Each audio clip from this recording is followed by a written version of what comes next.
Assalamualaikum warahmatullahi wabarakatuh. Selamat pagi anak-anakku sekalian. Sebelumnya Bapak mengucapkan selamat datang di keluarga besar SMP Negeri 23 Pontianak.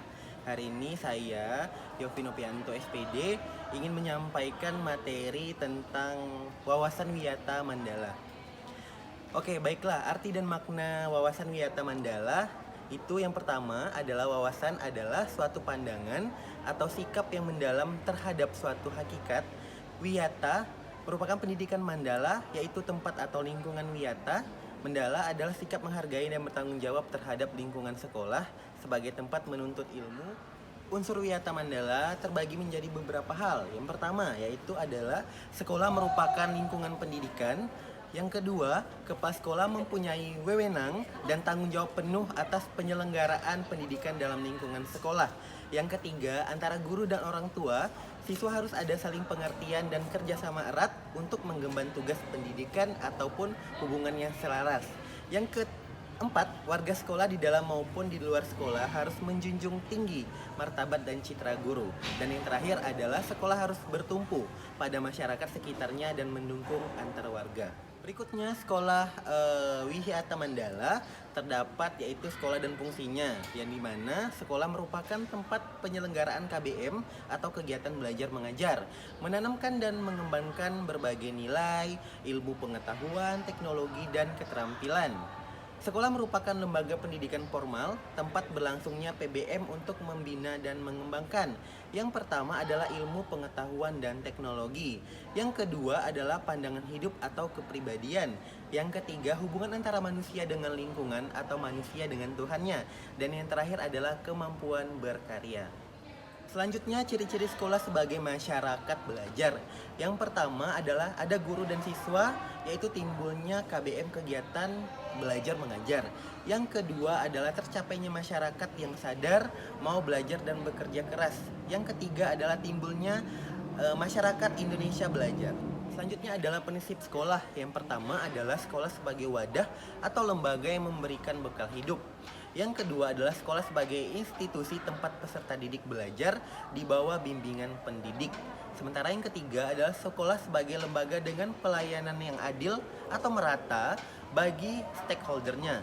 Dan yang keempat adalah sekolah sebagai lembaga pengembangan bakat dan minat siswa.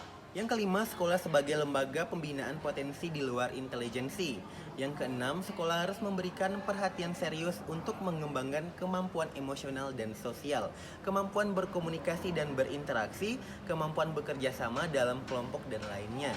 Yang ketujuh adalah sekolah sebagai wahana pengembangan sikap dan watak. Sementara yang kedelapan, sekolah sebagai wahana pendewasaan diri. Dan yang terakhir adalah sekolah sebagai bagian dari masyarakat belajar atau yang disebut learning society.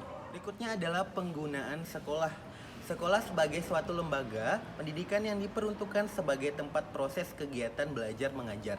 Tidak diperbolehkan dijadikan sebagai tempat. Yang pertama adalah ajang promosi atau penjualan produk-produk perniagaan yang tidak berhubungan dengan pendidikan.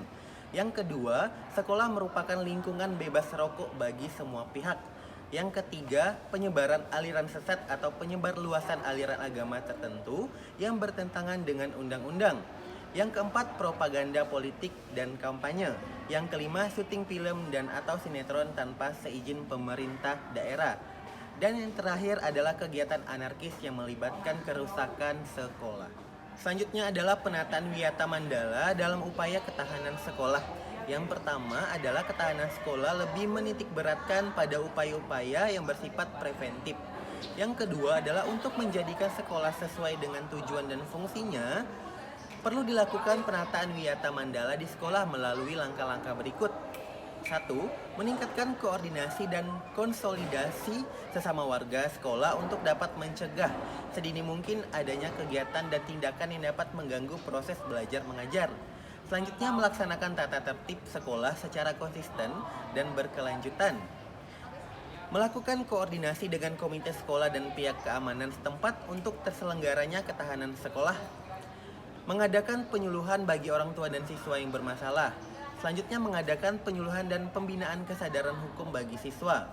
Pembinaan dan pengembangan keimanan, ketakwaan, etika bermoral, kepribadian sopan santun dan berdisiplin. pengembangan logika para siswa rajin belajar, gairah menulis, gemar membaca atau informasi, penemuan para ahli. Dan yang terakhir adalah mengadakan karya wisata dalam rangka pengembangan iptek. Penataan Wiyata Mandala di sekolah dengan melakukan kegiatan-kegiatan berikut. Yang pertama adalah melaksanakan program-program yang disusun bersama komunitas sekolah.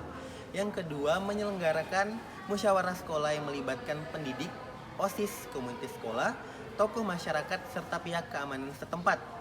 Yang ketiga, menertibkan lingkungan sekolah, baik yang berbentuk perangkat keras atau sarana prasarana dan perangkat lunak, yang disebut peraturan-peraturan, tata tertib, tata upacara, dan lainnya. Yang keempat, mengadakan pertemuan baik rutin maupun insidental yang bersifat intern sekolah, yang di dalamnya terdapat kepala sekolah, pendidik, orang tua siswa, dan siswa. Dan yang terakhir adalah menyelenggarakan kegiatan yang dapat menunjang ketahanan sekolah seperti PKS, Pramuka, PMR, Paskibraka, kesenian, dan sebagainya. Selanjutnya, mekanisme dalam pelaksanaan Wiyata Mandala. Yang pertama adalah memelihara sekolah dan lingkungan sekolah, serta menciptakan kebersihan dan ketertiban agar siswa merasa nyaman dan menyenangkan, dan tidak ada tempat tertentu yang dijadikan siswa untuk hal-hal negatif. Yang kedua, menciptakan suasana yang harmonis antara pihak pendidik dan staf dan siswa serta penduduk di sekitar sekolah. Yang ketiga, membentuk jaring-jaring pengawasan atau kontrol dan razia terhadap kegiatan siswa di lingkungan sekolah.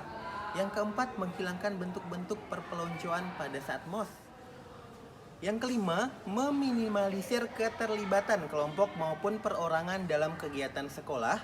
Yang keenam, mengisi jam-jam kosong dan pelajaran atau kegiatan ekstrakurikuler lainnya. Yang ketujuh, meningkatkan kegiatan ekstrakurikuler pada masa awal dan akhir semester dan masa liburan sekolah. Yang kedelapan, peningkatan keamanan dan ketertiban khususnya pada saat berangkat dan pulang sekolah. Terakhir adalah tahap represif, upaya untuk menindak siswa yang telah melanggar peraturan-peraturan dan tata tertib sekolah. Upaya represif seperti: yang pertama, mendamaikan para pihak yang terlibat perselisihan, berikut orang tua atau pendidik dan pembinanya. Yang kedua adalah membatasi area tempat terjadinya aksi. Yang ketiga, menetralisir isu-isu yang berkembang dan mencegah timbulnya isu-isu baru. Yang keempat, berkoordinasi dengan pihak keamanan apabila pihak luar sekolah yang melanggar keamanan dan perbuatan kriminalitas di lingkungan ke sekolah. Kemudian mengungkapkan lebih lanjut keterlibatan pihak luar sekolah atau kasus yang timbul dan menyelesaikan secara hukum. Selanjutnya, mengikut sertakan para ahli untuk mengadakan bimbingan dan penyuluhan. Dan yang terakhir adalah memberikan sanksi sesuai tata tertib yang berlaku. Demikianlah rangkuman arti dan wawasan Wiyata Mandala. Lebih dan kurangnya Bapak ucapkan mohon maaf. Semoga pandemi cepat berakhir. Selamat bergabung di keluarga besar SMP Negeri 23 Pontianak. Tetap jaga protokol kesehatan. Assalamualaikum warahmatullahi wabarakatuh.